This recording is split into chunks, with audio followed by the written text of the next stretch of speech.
À l'heure actuelle, les étudiants ont un sentiment de ne pas être écoutés et entendus par le gouvernement. Certes, il y a eu des mesures, mais ces mesures sont très loin d'être suffisantes pour la détresse des étudiants. Aucune vie sociale. Imaginez-vous être enfermé dans un 10 mètres carrés de 8h à 19h. Certains voulaient être médecins, d'autres ingénieurs, mais ces rêves sont en train de se détruire petit à petit. Bienvenue en 2021. C'est triste. Étant moi-même étudiant, à l'heure actuelle, si je ne suis toujours pas en dépression, c'est dû au fait que je sois en alternance et que je vis chez mes parents. En tout cas, faut qu'on s'accroche et qu'on ne lâche rien. Et Dieu sait comment les cours à distance sont durs, et une fois que tout cela sera fini, nous ressortirons vainqueurs. C'était ma petite parenthèse sur la situation actuelle, mais notre sujet d'aujourd'hui, ça sera l'obligation de faire de grandes études. On dit toujours que faire de grandes études, c'est bien. Mais qu'est-ce qui nous pousse à faire de grandes études? Est-ce la société qui nous pousse à faire ceci, ou bien une raison familiale? Moi, je dirais qu'une personne peut avoir plusieurs raisons de faire de grandes études, selon sa situation. Mais il peut subsister parfois un déterminisme social. Dans cette vidéo, on va parler de ma situation et de ce qui m'entoure, car je ne vous cache pas que ce sujet est très vaste, donc j'ai dû prendre une décision.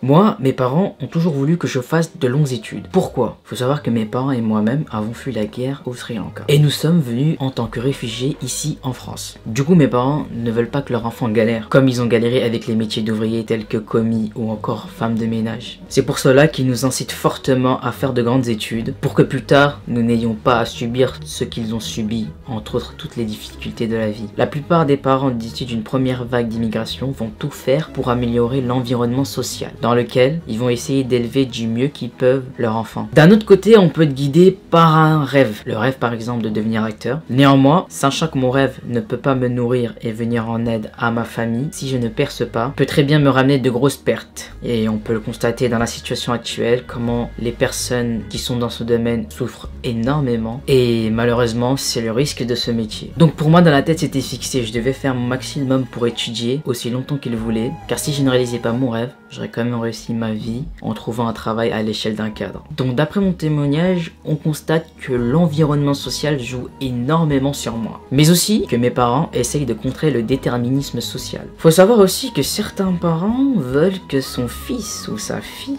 fasse de grandes études, car ils veulent avoir un certain prestige social à travers leur enfant. On se demande qui, hein. Ce qui compte pour eux, c'est de pouvoir dire les noms des études de leur enfant aux autres avec fierté. Franchement, ces gens-là, j'aurais jamais les mots pour les décrire. Il faut arrêter de vivre pour les autres, entre autres la société. Et ce genre de comportement, il y en a beaucoup dans ma communauté. Si j'ai un message à faire passer à l'étudiant, c'est que vous n'avez qu'une seule vie, alors prenez-en soin et vivez-la bien. Les moments qui compteront le plus, ce seront les fous rires avec votre copine ou copain dans un café, pas le fait d'être majeur dans une matière.